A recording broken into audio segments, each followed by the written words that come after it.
Welcome to JVS education channel. నేను మీ జంగం శివయ్య అండి. Already నిన్న ఏపీ టెట్ సంబంధించి సైట్లో అవితే 2024 అనేది ఒకటి మెన్షన్ చేశాడు. అక్కడ నోటిఫికేషన్ కానీ, డేట్స్ కానీ, తర్వాత ఇన్స్ట్రక్షన్స్ కానీ అన్నీ కూడా పాత 2022 టెట్ సంబంధించి పెట్టాడు. సిలబస్ కూడా ఆల్రెడీ నిన్న డిస్కస్ చేసుకున్నాం. 2021 సంబంధించిన సిలబస్ని ఇవ్వడం జరిగింది.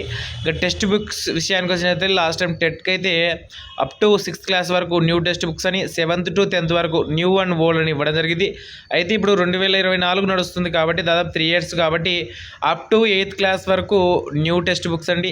9th మాత్రమే ఓల్డ్ అండ్ న్యూ చదవాల్సి ఉంటుంది. ఇంకా 10th ఆల్రెడీ ఓల్డ్ బుక్స్ ఉన్నాయి, కొత్తవి అయితే రాలేదు, నెక్స్ట్ ఇయర్ వస్తాయండి. ఇది టెక్స్ట్ బుక్ సిలబస్ పరంగా. ఇక డేట్ సంబంధించి ఈనాడు వార్తాపత్రికలు ఇవ్వడం జరిగింది. February 1 నుంచి టెట్ దరఖాస్తుల స్వీకరణ అన్నట్లు వార్త ఇవ్వడం జరిగింది. అయితే ఈ దరఖాస్తుల ఆధారంగా ప్రకటిస్తున్నట్లు సమాచారం. టెట్తో పాటు డిఎస్సి కూడా దరఖాస్తులు స్వీకరిస్తున్నట్లు తెలుస్తుంది. మొదట టెట్ నిర్వహించి 10-15 రోజుల తర్వాత డిఎస్సి పరీక్ష నిర్వహించాలన్నట్లు సమాచారం. ఈ 2 పరీక్షలకు కంప్యూటర్ బేస్డ్ ఎగ్జామ్ ఉంటుందని తెలుస్తుంది. డిఎస్సిలో టెట్ మార్కులకు 20% వెయిటేజ్ ఉంటుందని సమాచారం అన్న వార్తనైతే ఇవ్వడం జరిగింది. అయితే కొంచెం పూర్తి డీటెయిల్స్గా అయితే క్లారిటీ తీసుకుందాం. మనకు చూస్తే బాగా అర్థమవుతుంది. టెట్కు February 1 నుంచి దరఖాస్తుల స్వీకరణ అంటే విడివిడిగా ఇవ్వడం జరిగింది. ఇక డిఎస్సి నిర్వహణకు ప్రతిపాదన ఈ నెల 31న జరిగే క్యాబినెట్ మీటింగ్లో పూర్తి నిర్ణయం తీసుకుంటారని, ఇంకా త్వరలో 6,000 పోస్టులతోటి డిఎస్సి అంటూ ఇవ్వడం జరిగింది. ఇదైతే జగనన్న ప్రభుత్వం చేసే పెద్ద అన్యాయం చెప్పొచ్చు. దాదాపు 5 సంవత్సరాల కాలంలో 18,000 మంది టీచర్లు రిటైర్డ్ అయిపోతే కూడా కేవలం 6,000 మంది అవసరమని ప్రకటిస్తున్నాడు. దీన్ని బట్టి మీరు అర్థం చేసుకోవచ్చు ఎంత రాయన జగన్ స్కూళ్ళని అన్యాయం చేశాడో. ఉన్న స్కూళ్ళు మూసివేస్తూ, ఉన్న టీచర్లను తగ్గిస్తూ, ప్రభుత్వ స్కూళ్ళ విద్యార్థులను ప్రైవేటు స్కూళ్ళకు తోలుతూ విద్యా వ్యవస్థనే కుంటుపడేలాగా, ప్రభుత్వ విద్యని కుంటుపడేలా చేసిన జగన్ సర్కారు 6,000 పోస్టులతోటే మనకు డిఎస్సి నిర్వహిస్తుంది అన్న వార్తలు అయితే వస్తున్నాయి. అయితే పూర్తి వివరాలు చూద్దామండి. ఉపాధ్యాయ అర్హత పరీక్ష టెట్ డిఎస్సిని విడివిడిగా నిర్వహించాలని ప్రభుత్వం నిర్ణయించింది. టెట్కు February 1 నుంచి దరఖాస్తులు స్వీకరిస్తున్నారు. దరఖాస్తుల ఆధారంగా పరీక్ష షెడ్యూల్ నిర్వహిస్తారు.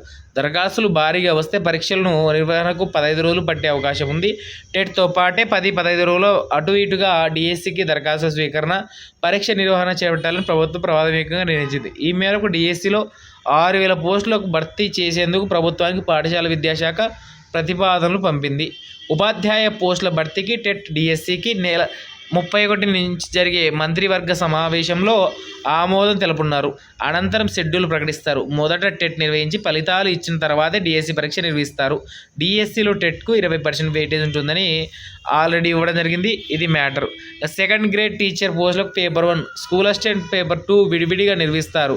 ఎస్జిటి పోస్టులకు డిఈడి లేదా 4 ఏళ్ల బ్యాచులర్ ఆఫ్ ఎలిమెంటరీ ఎడ్యుకేషన్ చదివిన వారు మాత్రమే అర్హులు. రాసేందుకు కూడా ఓసీలకు ఇంటర్మీడియట్లో 50% ఉండాలి. ఎస్సీ, ఎస్టీ, బీసీ దివ్యాంగులకు 45% ఉండాలి. స్కూల్ అసిస్టెంట్లకు సంబంధించిన ఎస్సీ, ఎస్టీ, బీసీ దివ్యాంగుల విద్యార్థులకు డిగ్రీలో 40% మార్కులు ఉంటే చాలు అని నిర్వహించింది. దీనికి ఒకేసారిగా అనుమతించింది. గత ప్రభుత్వంలో 2018లో చివరిసారిగా డిఎస్సి నిర్వహించారు. మొత్తం 7,902 పోస్టులకు అప్పుడు ప్రకటన ఇవ్వగా 6,08,000 మంది దరఖాస్తు వచ్చాయి.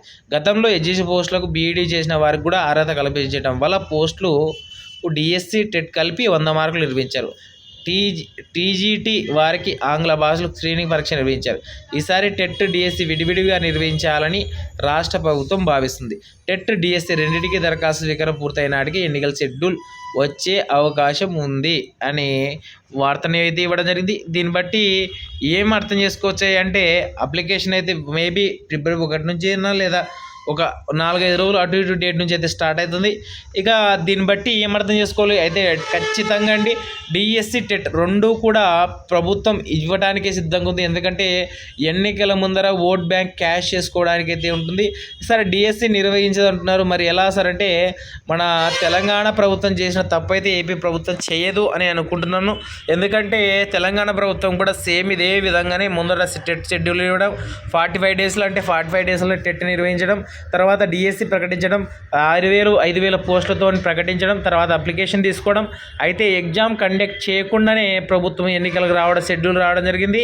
ఎన్నికలు పోవడం జరిగింది, ఎన్నికల్లో ఓడిపోవడము జరిగింది. కాబట్టి ఏపీ ప్రభుత్వం అలా కాకుండా 2 సమాలోచన చేసి ఒకవేళ టెట్ నిర్వహించిన వెంటనే డిఎస్సి అంటే కూడా టైం అయితే లేదండి అన్నారు. కానీ పోస్టులు 6,000 అని ప్రకటిస్తున్నారు. ఇదైతే ఫైనల్ అయితే కాదు, కేవలం సిఫారసు చేసిందే. ఇక ఫైనల్గా పోస్ట్ అయితే ఎక్కువ ఇవ్వడానికి అయితే ఛాన్స్ ఉంది. ఎందుకంటే ఎక్కువ ఇస్తేనే నిరుద్యోగులు సాటిస్ఫై అయ్యేది. కనీసం 6,000 పోస్టులు అంటే కూడా డిస్టిక్కి 200, 300, 400, 500 వచ్చేసి సిచ్యువేషన్లో లేవు. ఎందుకంటే కొన్ని డిస్టిక్స్ ఆల్రెడీ బొత్స సత్యనారాయణ గారు ప్రకటించిన 5,000 పోస్టుల్లో కొన్ని డిస్టిక్స్ అయితే మైనస్లో ఉన్నాయి పోస్టులు.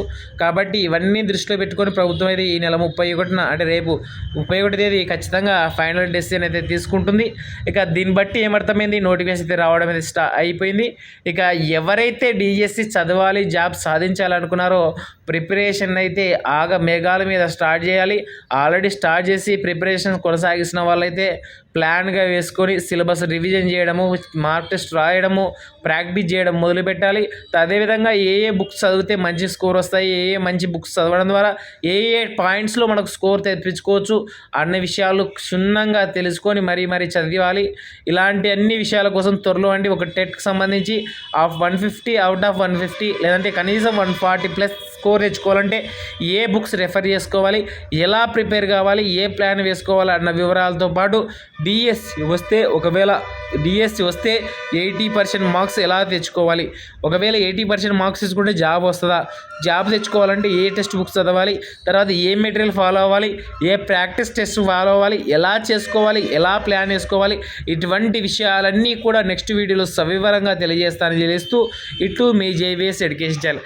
ఇలాంటి మంచి న్యూస్, మంచి విద్యా వార్తల కోసం మన ఛానల్ అయితే తప్పకుండా సబ్స్క్రైబ్ చేసుకోండి. ఇట్లు మీ జేవిఎస్ ఎడ్యుకేషన్. ధన్యవాదాలు. మరి ఈ వీడియో మీకు నచ్చితే లైక్ చేయండి, మీ అభిప్రాయం మాతో పంచుకోవడానికి కామెంట్ చేయండి, అందరికీ రీచ్ అయ్యేలా షేర్ చేయండి.